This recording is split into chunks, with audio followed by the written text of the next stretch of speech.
What's up, ladies and gentlemen, boys and girls around the world? I would like to welcome you back to the Real Talk with Zuby podcast.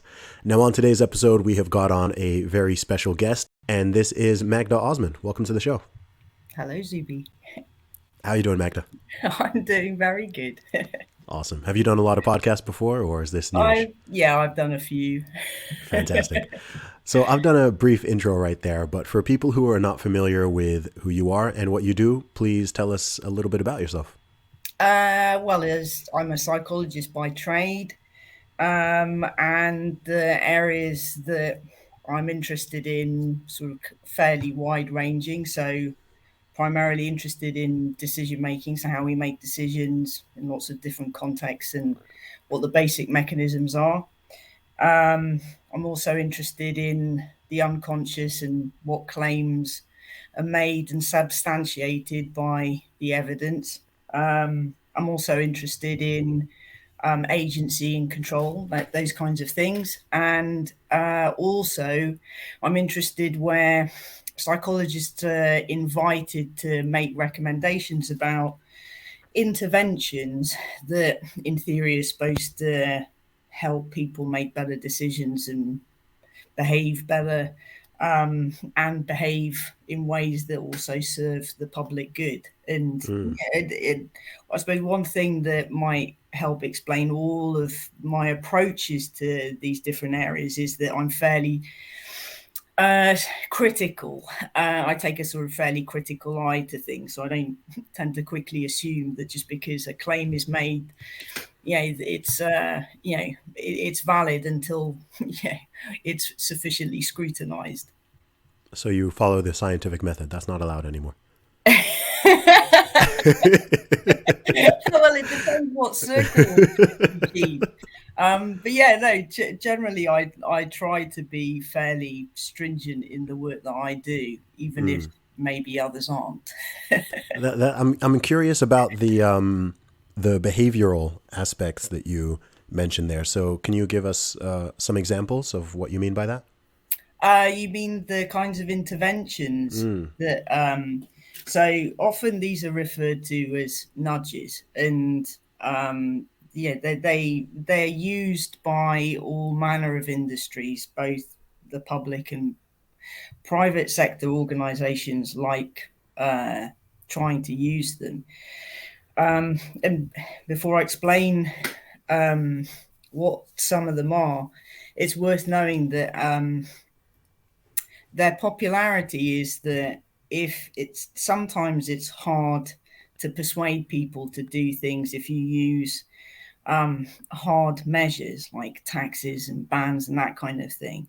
So there's the behavioral measures are soft, known as soft interventions. So the idea is you kind of, you gently persuade people into behaving in a particular way that might be good for them. So, for instance, that could be putting unpleasant images on cigarette packages, or changing the order in which food is presented in a canteen.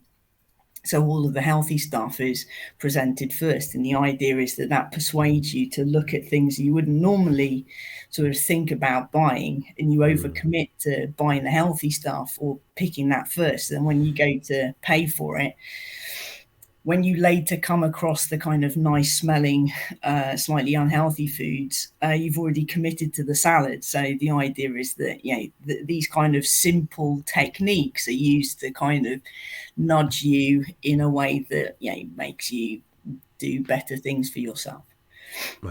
Okay. And what's your general view on that? My assumption would be that this is effective to some very wide range of varying degrees, depending on what the behavior you're trying to change is, and also what the nudge sort of tactic is. Would that be accurate to say? Yeah, I mean, although I'll return the question back, because I'm curious what makes you think that you're indicating some skepticism there about the degree of efficacy. Yeah. In my reading of the literature. So these interventions are used everywhere. So they're used to try to persuade you to eat sustainably. So in the context of sustainable consumption, in pro-environmental behaviors and things like that, organ donation, just everywhere. Mm. And if you go context by context or where they're used, then on the whole, I would say the jury's out that they are at all effective. Right. So Okay. if you look across all of the studies, of which there are enormous amounts, they don't seem to work reliably, and possibly for the reasons that you intuit, which is that people are going to vary in their interests and their own value systems, which are going to interact with the intervention. Mm-hmm. And actually, in some cases, the work we did most recently was looking at the fact that some of these interventions backfire. So Okay. that so they make things worse than if they hadn't been introduced in the first place. Okay. Yeah. What's an example of that? So there was this was done in the States on a university campus, and the idea was to try to encourage people to. Well, there's a number of things. One was to reduce the consumption of like sugary drinks in drinks dispensers. So they changed the ratio of unhealthy to healthy drinks. And then, so that was the first stage. And then the second stage was that they retrofitted the drinks fountains on campus. So the idea is that you buy your healthy drink, you keep the bottle, you don't litter so much, and then you just refill it with the water that's on campus. So the water fountains were made easier for that to happen. Mm-hmm. So the idea was encourage people to drink more water, encourage people to drink healthily and not litter. And on virtually all of those counts, there was more littering. People bought more unhealthy things than healthy things compared to start with, and they didn't bother using the drinks fountain. So it's a really expensive, epic fail. That's interesting. That does surprise me. Why do you think that is? There's a couple of things. So one is that they didn't actually do their homework well enough. So one thing was that in the local area, there were issues around the water purity. So now that had been already inspected and publicized in the local newspapers. So people were already skeptical about the water quality. Mm-hmm. And then the other thing is, so that's one. And then the other is that you're drinking your water on Always. Is that if you the perverse effect that you can find is that if you change the ratio, so of healthy to unhealthy, and you make the unhealthy thing rarer, it can be seen to be that much more attractive. So that's why it's where it backfires. The thing that you're telling me not to drink, I want to drink a bit more because it actually seemed to be that much more attractive to me. So there's all of these things that in theory you could have mapped out in advance before running the trials, and you could have kind of thought through that, then it would have likely prevented some of these things from happening. That's really interesting. That's interesting because I'm always interested by things where the response or the result is either the opposite of what was intended or the opposite of what even a rational person with common sense would have expected. So that's interesting. But the question back then, so what made you, and then a question on, we can talk around what's rational, because that's kind of interest. Yeah. So, okay. So your question is, why did I think that would have exactly. probably worked? Well, Yeah, okay. Number one, the whole water issue in that unique area. I think that's quite a unique factor that obviously yeah, I wasn't considering. I'm just assuming okay, the water is fine. If the yeah, water itself has some issues or concerns, then I think that's quite a big spanner in the works, of course. But assuming okay, let's say this was run in a place where that water issue doesn't exist. I also think about my own behavior. So I don't think changing the ratio. I'm not surprised that changing the ratio didn't really affect anything. I'm not surprised by that one. I am surprised that, but again, maybe this comes back to the water point. I would have thought that if you put more water fountains or make it easier for people to refill water bottles, for example, then you'd get less littering, less wastage, and you'd get people actually drinking more water. I also consider my own behavior. So I always use those machines that refill water bottles. If I see one in a gym or in an airport or whatever it is, I use them all the time, especially in an airport where they're charging $3 or $4 for a bottle of water. If I've yeah. already got a bottle, then I'm gonna use the water. And I guess as a byproduct of that, I'm throwing away less bottles because I'm reusing them. So it would be interesting to see that experiment somewhere where there isn't an issue with the water itself. I wonder if at least that thing that I would have predicted would have had the correct result would have occurred. The ratio thing, I'm not surprised by at all. But yeah, the people not drinking as much water one, that one is a bit of a spanner in the works.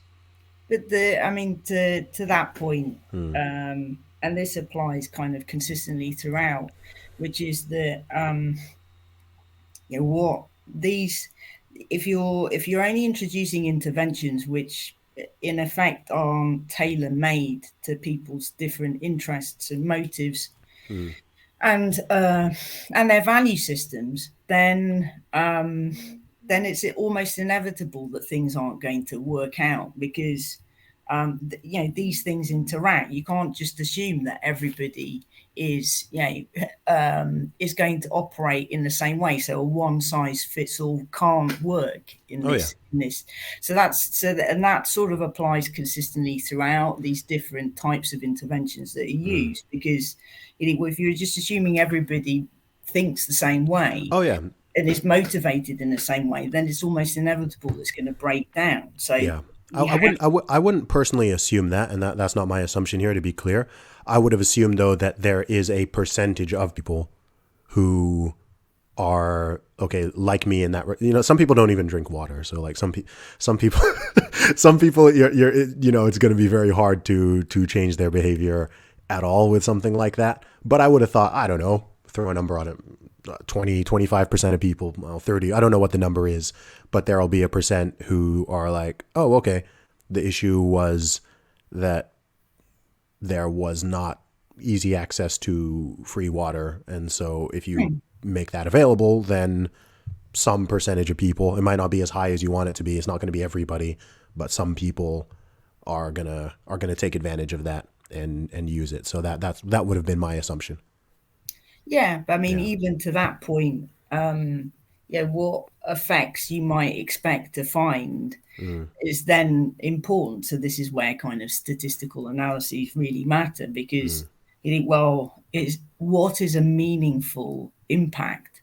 Like, because if you're True. changing the needle by 2 or 3%, depending on how big the population is that you're testing, it will look like there's a difference, but it's minuscule. It will exaggerate because if you're running it across the entire population, you think, oh yeah, that's pretty good. We changed things by 2 or 5%, but you think, well, does that count as a significant change in people's behavior? So this is where all of these other kind of important methodological, statistical factors matter.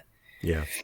Okay, so I'm curious. So in this example, say that you were trying to reduce the amount of junk drinks drunk and you were trying to increase the amount of water that people drink and you were trying to reduce the litter, what would have been more effective, for example, in this situation without using, of course, any type of coercion, let's say? Well, I mean, again, well, right. Well, so there is, I mean, then this is another interesting thing, which is, it depends whether if you added a tax, so you add a sugar tax, let's say, then, and you combine a number of other things, let's say you add labels somewhere, or you introduce a campaign, then in combination you might find that there are some reasonable effects. But let's say, is adding a sugar tax, which isn't in itself considered a nudge, but is something that actually is likely to either it's likely to disincentivize people, Mm-hmm. is that coercive? Because we accept that taxes are going to be included on all manner of I things think that we I think taxation is coercive. Period. But that's a you're talking to a pretty libertarian person here, so that's a whole different topic. well, quite. So in any of the work that I've done looking at these kinds of things, to answer your question, not in specifically this context, but in all manner of other contexts, especially in ones where it's actually quite emotionally laden. So for instance, trying to encourage people to go on an organ donation register to donate their organs. That's a pretty emotionally laden and tricky area. Mm. So there and many other places, the simple behavioral change interventions like the ones I've described just don't cut it. They're just so the expectation that I have of any of these things, either on their own or in combination, is that they really aren't going to work that well, or at least not reliably. Because this is the other thing, right? So say you manage to persuade people to through whatever means, soft behavioral interventions, you encourage people to buy slightly healthier drinks. But what people do also is, because it's context dependent, is that they have what's known as compensatory behaviors. So that is, you say, well, okay, I had something healthy at this point, but that's going to buy me license to actually then go and have something unhealthy later. And we do Mm. that with food. So Mm-hmm. you can encourage people to eat healthily in one context, and they completely underwrite that virtuous behavior, if you see it as virtuous, Mm-hmm. in another context. So these things, just shows just how the complexity of how we navigate our choices means that we don't generalize these kind of, it's very hard to create a habit, which is effectively the gold stand, or the ultimate goal in these things, which you change behavior and then you get it reliably to stay that way and across lots of different contexts. And Mm-hmm. it just doesn't happen. Or at least not in my reading of the literature anyway. Yeah.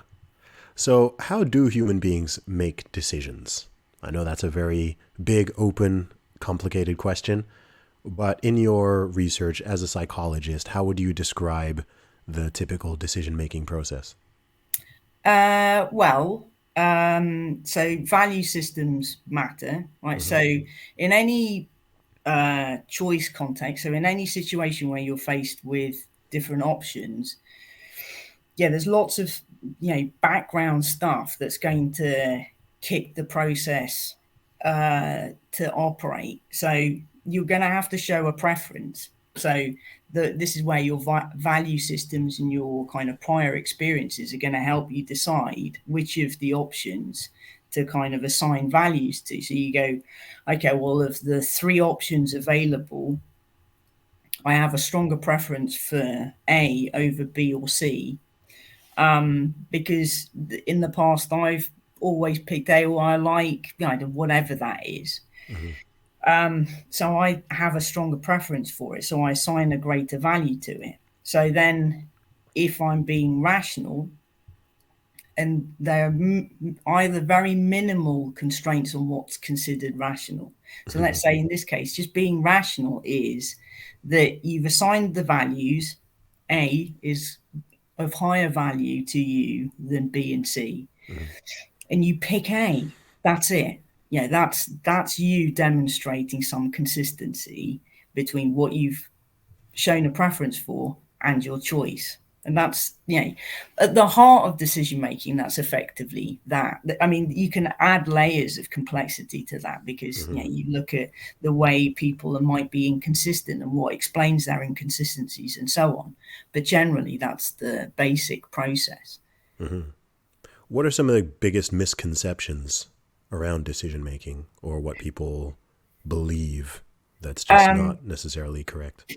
Yeah. So that, well, that's, let's take a few. Okay. So one is, what counts as rational, right? So the the outcome, so the final choice, in and of itself, isn't irrational, right? So let's say you decide to do something. So I give you, a decision setup, which is a dilemma, and you pick A, whatever that is. And I just don't like that choice. I can't just say, because I don't like what you've chosen, you're irrational. Because as long as I know what your value system is and why you've shown a preference for it, and the way that you've assigned the preferences are consistent, so you pick the one with the highest value, that's rational. So that can start very quickly falling apart if people just make value judgments on the basis of something someone else has done that they don't like. Right? And then they say that's irrational. Well, no, that's not. It's the process by which you arrive at a decision that's rational, not the outcome necessarily. So, and there's lots of ways that kind of plays out because people casually throw around the term, "Oh, that's irrational." People are being inherently irrational. Well, Yes. so one needs to be very precise about what one means here. So let's say, what could count as irrational is that I've just made a decision, regardless of what you say, here's the option. I'm not going to engage in the information that allows me to formally make the decision and go through the steps I've just described. I'm going to make it anyway.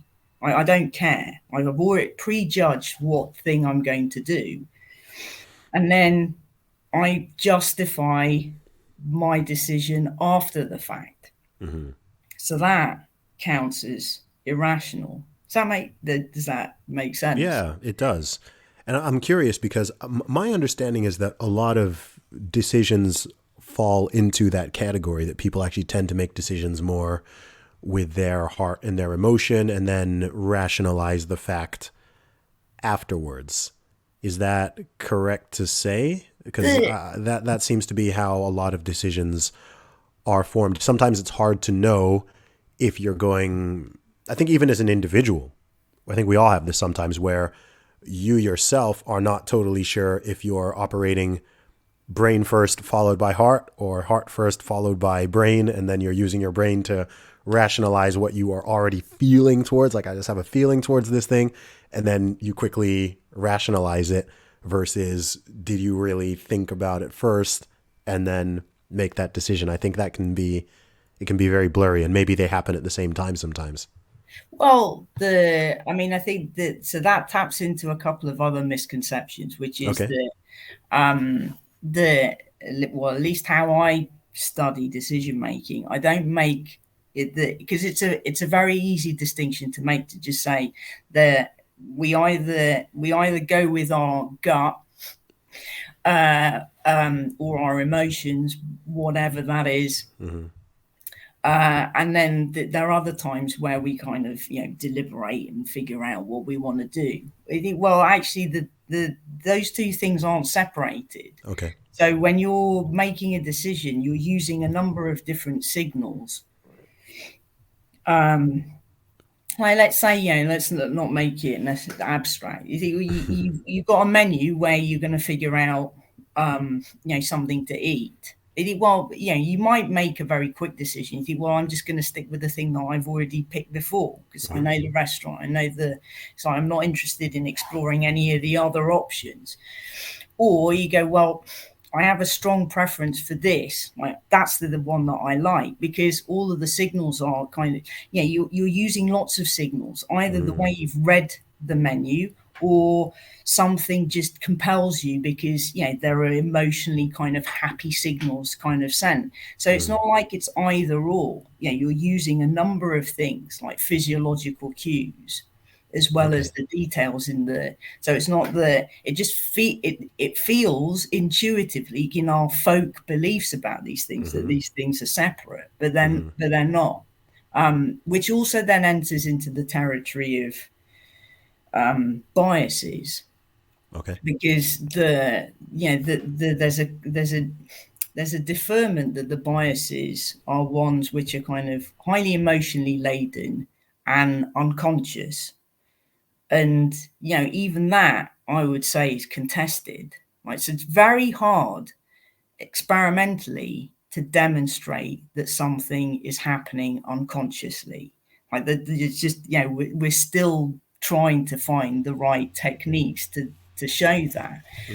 So then it becomes even harder to actually make very strong claims that the biases that we show are ones that are completely driven unconsciously. So that's another thing I would say, is what we tend to believe, or at least is what's communicated in the populace, but not necessarily something that, scientifically I would bet on. So this goes into the realm of things like, I guess the most obvious example is so-called unconscious bias training, which is something I've never done, but I have heard about, and I believe even the people who created some of the tests sort of suggest that it's not supposed to be used in the way that certain people are using it. But I know it's a thing in. I've been self-employed for 10 years, so I don't know. I don't know what's going on in all the corporate worlds and the universities and everything. I just hear stuff. But I know that unconscious bias training over the past few years has become a bit of a hot topic. So I can tell by your response that you are not a fan. So what are your what are your thoughts on that? Well, I mean, I'm not a fan anyway, because the if you're invited to go onto these training courses, then the assumption is that there's something wrong with you. So um so then inevitably they're on the back foot, right? So you've already sent the signal that this isn't going to be this I'm doing something wrong. And I mean, and also you get into some kind of really interesting kind of logical problems here. So which I don't know whether you want to talk about those, but so the one is that you are told, you can do this test, which is the implicit attitude or association test, whatever the varying labels are. And this is supposed to be a diagnostic tool, although they caveat that. So no, it's not really a diagnostic tool, except for it is, because it's supposed to show that you aren't aware that there's some bias, that you're inherently misogynistic or whatever it is that you're supposed to be. And there are a number of problems with that. One being that there's no kind of retest reliability. So if you do the test on someone and you do it again, you'd assume that if these profound unconscious biases exist, then you should respond in the same way, but you don't. Right? So there's unreliability there. And then then there's also a problem, which is that, well, if it's unconscious, how are you supposed to target it? Because how do you know to know? So there's this kind of all of these other problems, and then another problem, which is in terms of the logic of it, which is, let's say there's kind of two interesting concepts here. One is responsibility and blame, and they're conceptually different. So one is, well, So here's a kind of basic example. So I go out with my friends and I start kicking a ball, and I kick the ball close to the net. In fact, it ricochets off the goalpost and smashes a window. So ultimately I'm responsible, because if I hadn't have kicked the ball, then ultimately the ball wouldn't have smashed the window. So I'm responsible.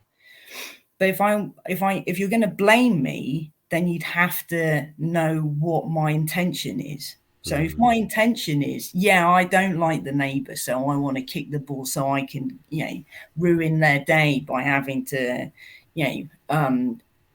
change the window and replace it, then there's deliberate kind of malicious intent then, in which case that's blame.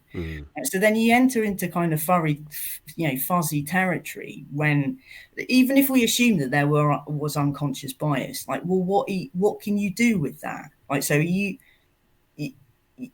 how can you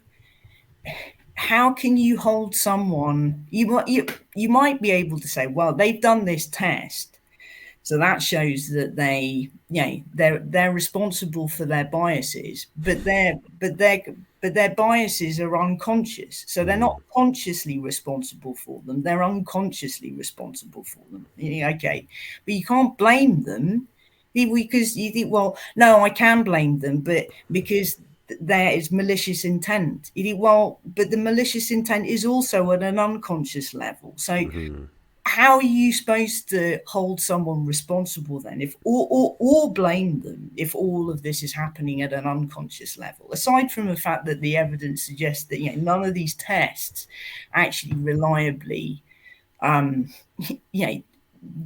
demonstrate that there is this kind of unconscious bias.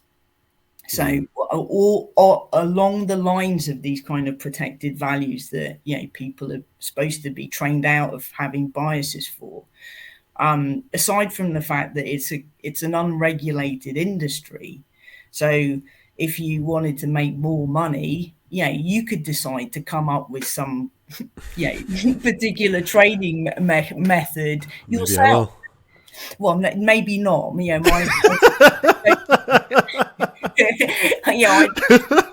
gonna make a test. Gonna make a test that shows everybody's racist. No, exactly. Which you could do. You could convince enough people. Because the level of scrutiny. I think. Well, here's the other thing, which is that I've been making these noises for some time. About how ridiculous all of this is. Like, there's just insanity on so many levels. But even even without kind of the logical issues around it, if you just looked at the evidence doesn't provide enough to do much with it.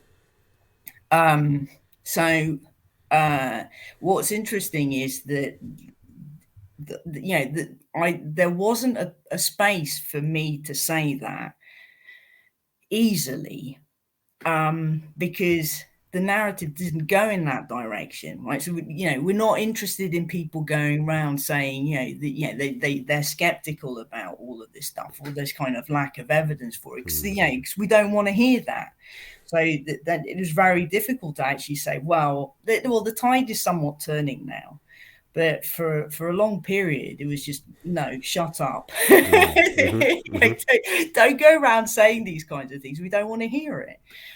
It's a little bit Orwellian as well. I mean, this unconscious bias, it's very much like thought crime. It's you are maybe thinking something that you don't even know that you're thinking, and we need to check that or manipulate it or hold you responsible for something that it's almost like, I mean, if you're talking about unconscious, it's like trying to hold someone accountable or blame them, say, for something that they dreamed, right? You're asleep and you're dreaming and it's unconscious, and someone is monitoring your dream, and maybe you do something criminal in your dream, and then they want to somehow hold you to account for that, or manipulate you, or make you do some tests so that you won't have these unconscious thoughts.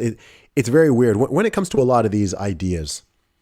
I think sometimes people forget to ask why, Mm, right? Like I think this happens a lot in our mm, modern world. Is mm. people spend a lot of time trying to fix problems that don't exist, right? They're not actually problems. Like maybe it's some type of inequality of outcome, or it's some this, or it's that, and it's like, okay, is there a real problem we're trying to fix here, Yeah, or is it just, so if someone, even if someone does have unconscious biases, say, but it's like, okay, well, unless their behavior is, I don't like the word problematic because it's been messed up by so many people, but if their behavior is problematic, right? If someone is committing crimes, or is actively discriminating against people, or hurting people, or whatever, like, okay, like that's an action.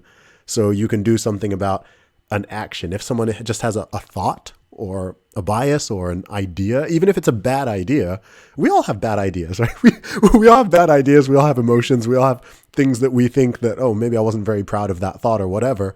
But if you don't act on it and do something bad, then it's it's in your head, right? yeah, So yes. there's a big difference between thoughts and actions, and once you get trying to massively control people's thoughts, then I think we're in very weird territory.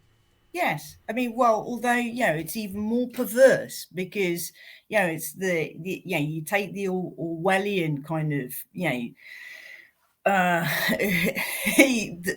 stance. Hmm. It was even worse because it's not even thought. It's not conscious thought. No. It's So, unconscious thought. You think, what is yeah. that?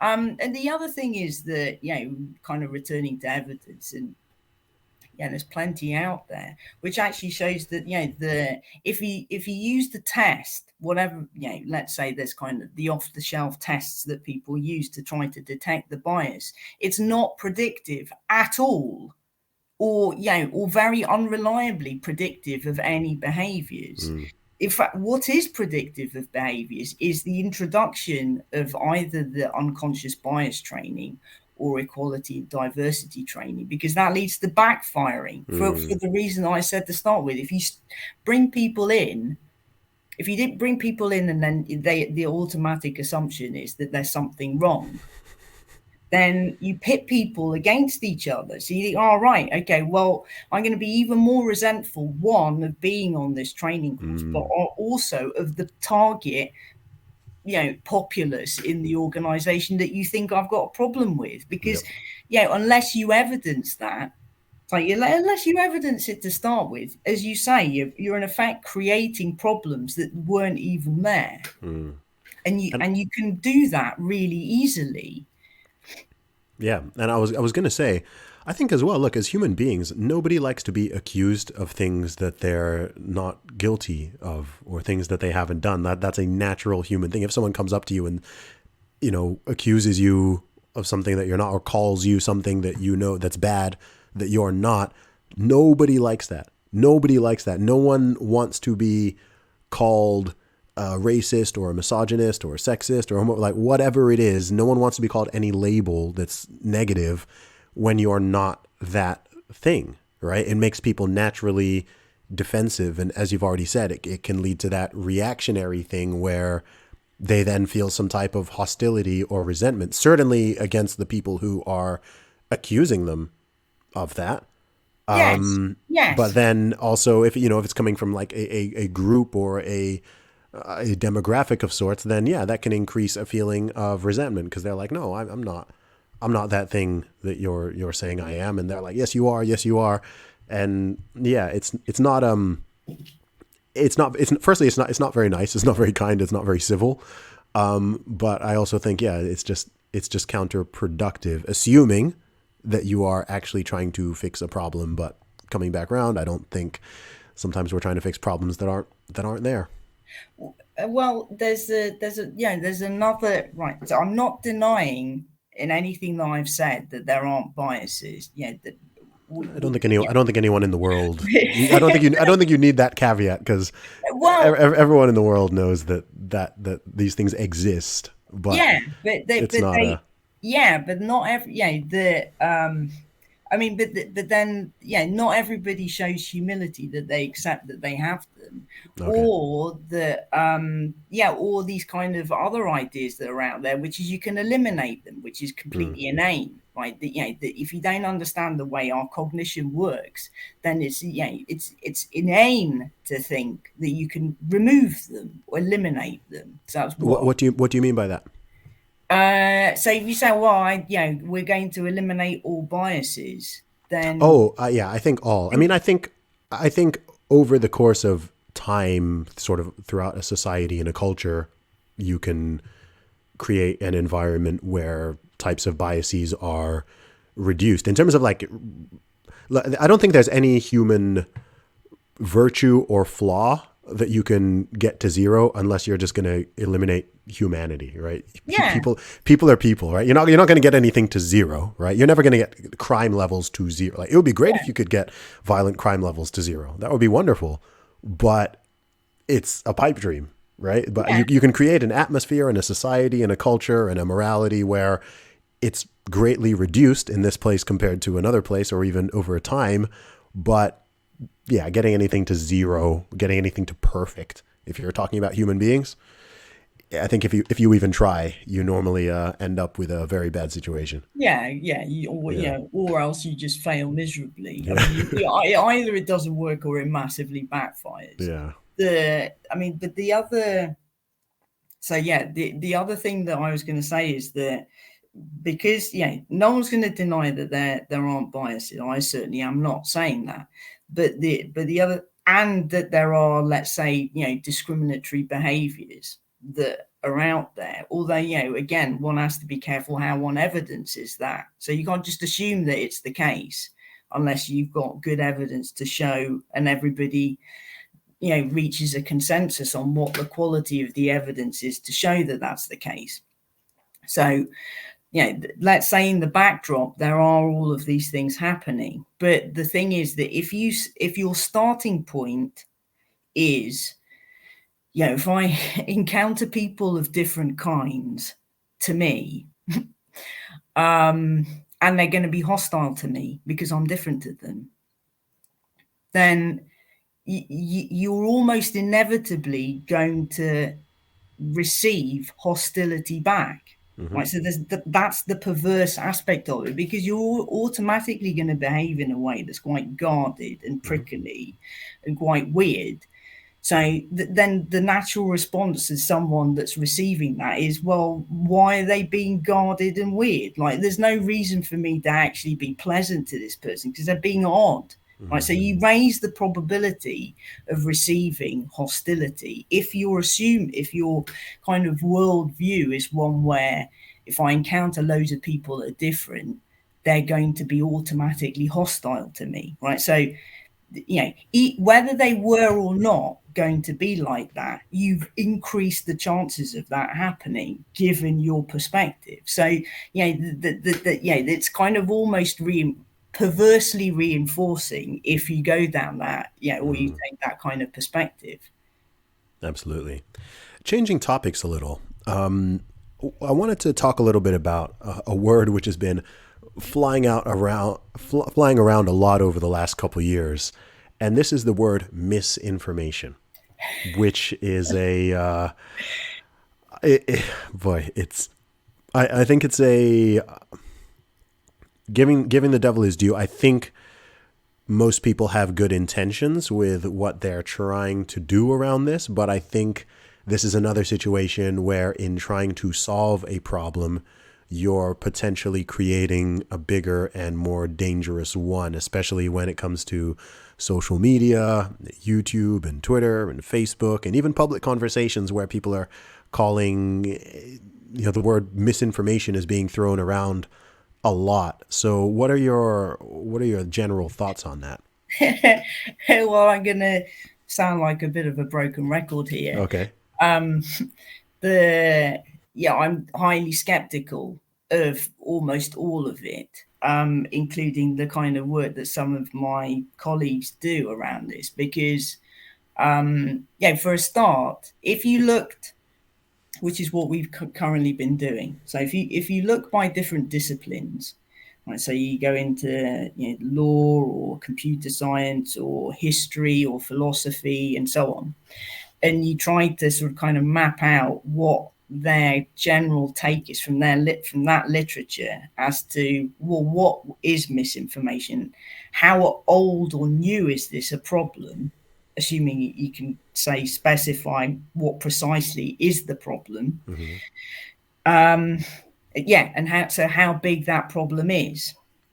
So the disciplines don't agree, right? So there's no consensus that in what it means, or also how some will say that, well, this has been the case since the beginning of time, right? Since our ability to communicate with each other, we're going to communicate things that aren't necessarily true. But really, well, what degrees of latitude are we giving around what's true, right? Say, is it something that's slightly distorted or something that's blatantly false? So there's that, or rumor, and all those kinds of things. So there's that. So there's no coherent agreement on what is considered misinformation, and that by discipline, and there's no agreement, because some of them will say, well, this is an old problem, it's not, there's nothing unique about our time that makes it something as alarming as everybody's making out.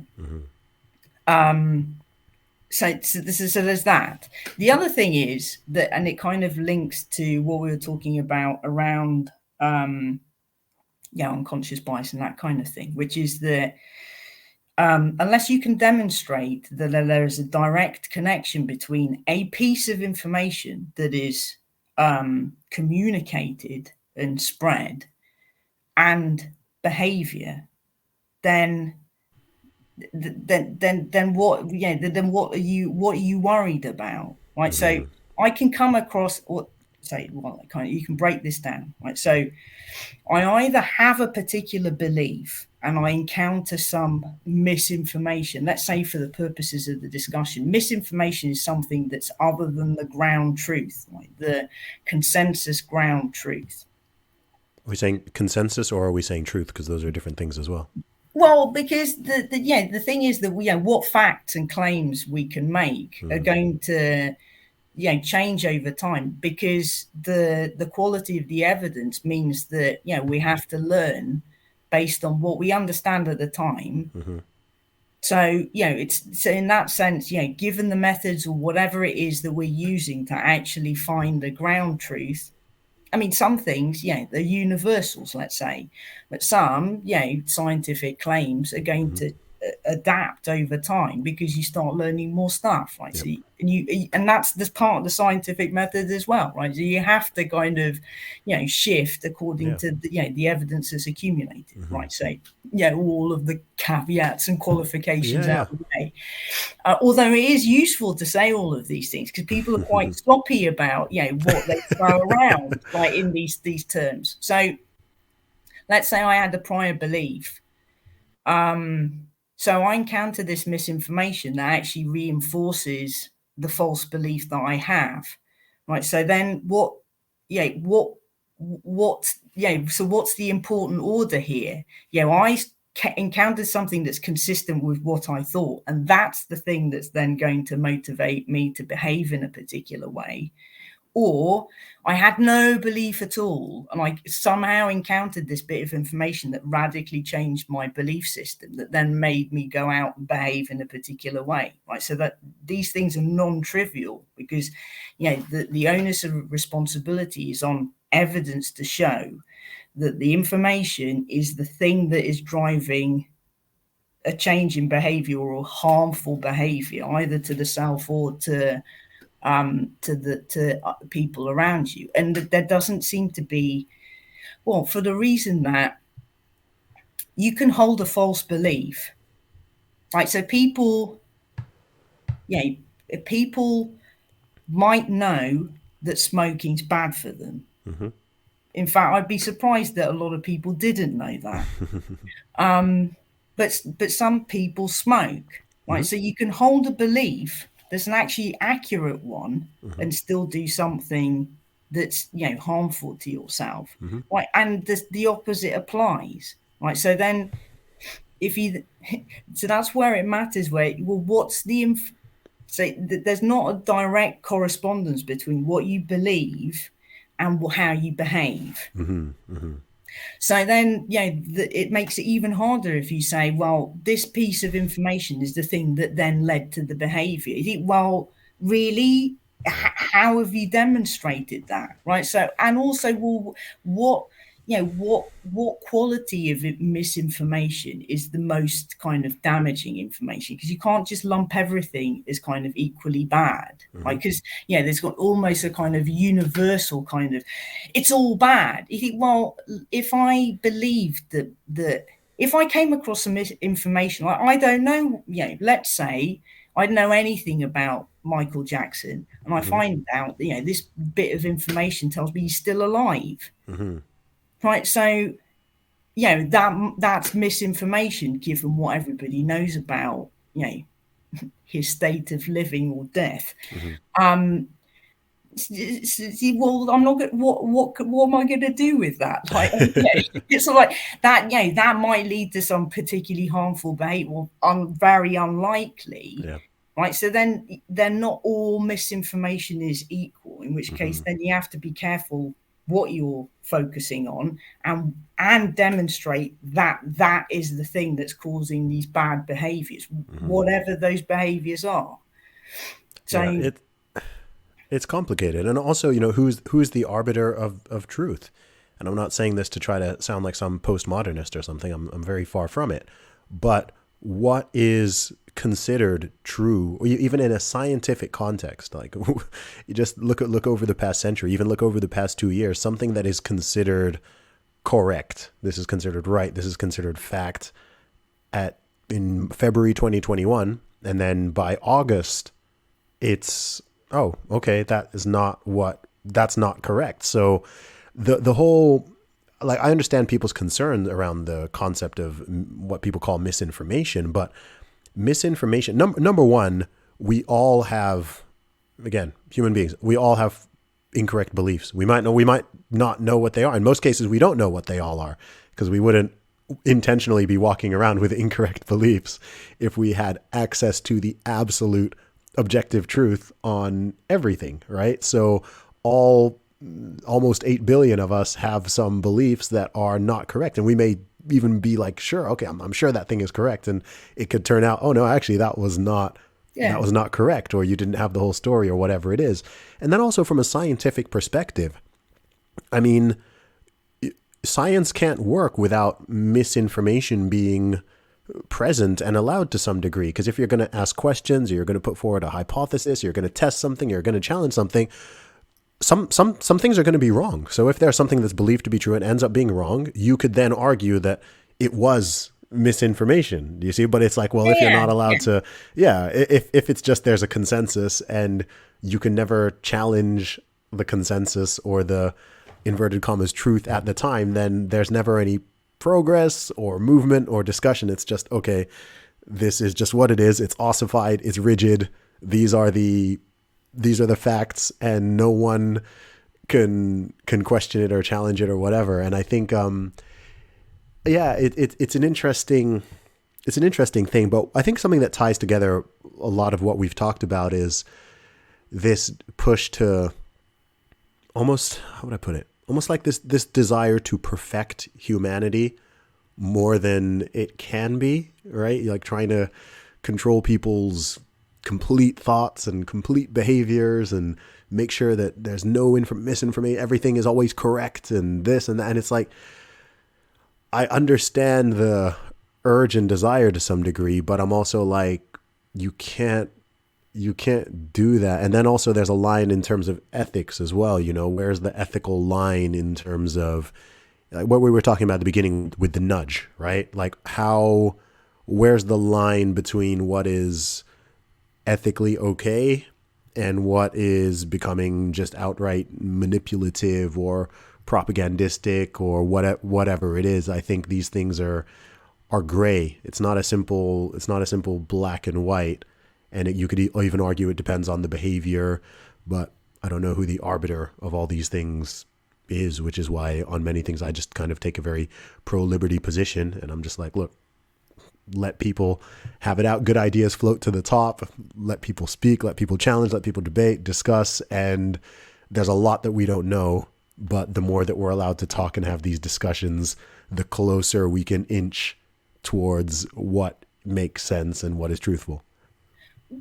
The I mean, well, I'm gonna, I'm gonna represent science here, which is that, an opinion isn't equivalent to, some scientific evidence, right? Assuming it's gone through the mill, Mm, where, what the institution of science is trying to develop some methods that, in order to measure, some things in the world and try to accurately capture them and describe them, which then allows you to do loads of predictions and a whole load of other stuff. So, you have to go through that process to be able to say, here's a claim that has been validated through the agreed kind of basic consensus of the methods that we think lead to this claim being supported. Or even better if there's theory behind it. So that's not equivalent to. So that's why I'd be careful in sort of saying, well, let all of the good ideas filter up to the top. Well, assuming that who's coming up with the idea? If it's just an idea, then that's not equivalent to a claim that's based on some kind of scientific evidence that is used, that is generated through a scientific process, right? Again, one has to be careful there. mm, But to bring this back to, I think, some kind of mutual agreement is that, there needs to be some kind of epistemic humility here. Right? So, a claim that's being made carries some degree of uncertainty. So then the problems around misinformation are that you make a value judgment that, if you don't believe the thing that is being put out there, that any skepticism you have is wrong. mm-hmm, So you think, well, no. I mean, there has to be some degree of doubt, and mm-hmm, you're allowed to have some degree of skepticism, right? So and there may be good reasons for having skepticism around things, mm-hmm. but that doesn't mean to say the skepticism has to override the thing automatically.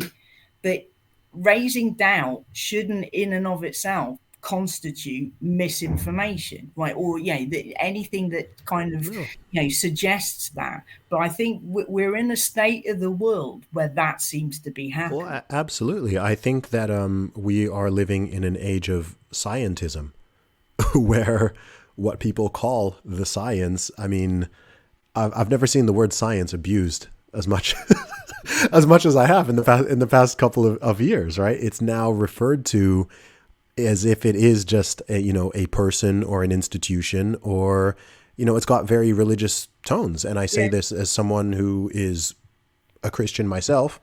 But for me, there's overlap, but there's a delineation between religion and science, and the way that they are meshing together and crossing over. I mean, we're living in this age where you're not supposed to ask questions or challenge anything or have any skepticism or even criticize certain individuals or what they're saying.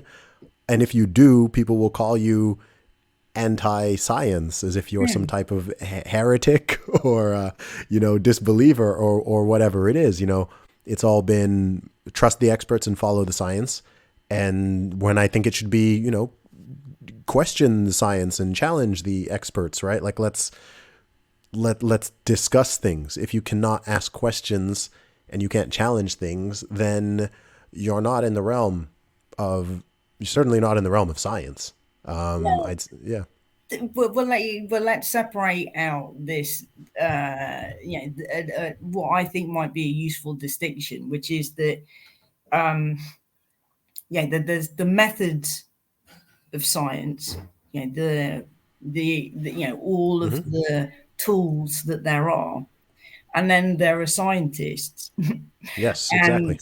And humans. I think that's where some of the problems, and there's not just the scientists themselves, but there's many other institutions that provoke this to happen, which is that you bring out a scientist who is going to start claiming beyond what they're feasibly able to say anything about. So you think, well, then what's happening there is you're campaigning, or you're Yes. preaching.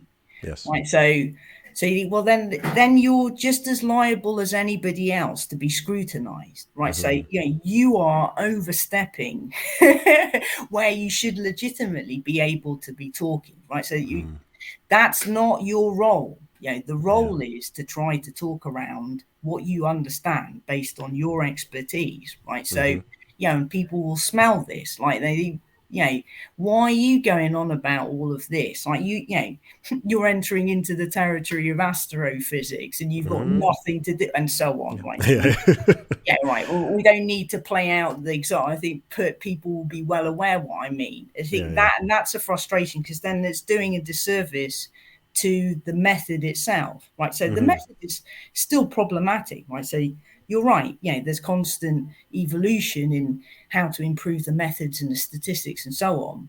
So yes, but that said, that doesn't mean to say we can't bank on anything that's coming out of Oh, sure. Yeah. it's just that then you have celebrity scientists, Yes. and that is causing a huge problem, which is backfiring. And you've got perverse incentives. Once you throw money and social status and political motives into the mix, then you're not now dealing with the hard, objective, clear science world. You're dealing with the amalgamation of all these different things coming together: science and politics and personal motivation and financial incentives, and all of these things can make the whole situation very blurry. Magda, it's been amazing talking to you. For people who are curious and want to find out more about you and your work, where's the best place for them to go? Oh, you can just type my name, Magda Osman. There's loads of websites that come up. I'm not on Twitter or anything like that, so I Smart don't. woman, smart woman. I think I'm happier for it. But if you type my name, my homepage and stuff will come up, and you can look at the stuff that I've done. Okay, well, as Twitter is the greatest psychological experiment out there. So, Indeed. yeah, Magda, thank you so much for coming on the show. It's been amazing talking to you. Thank you, Zuby. Have a great day.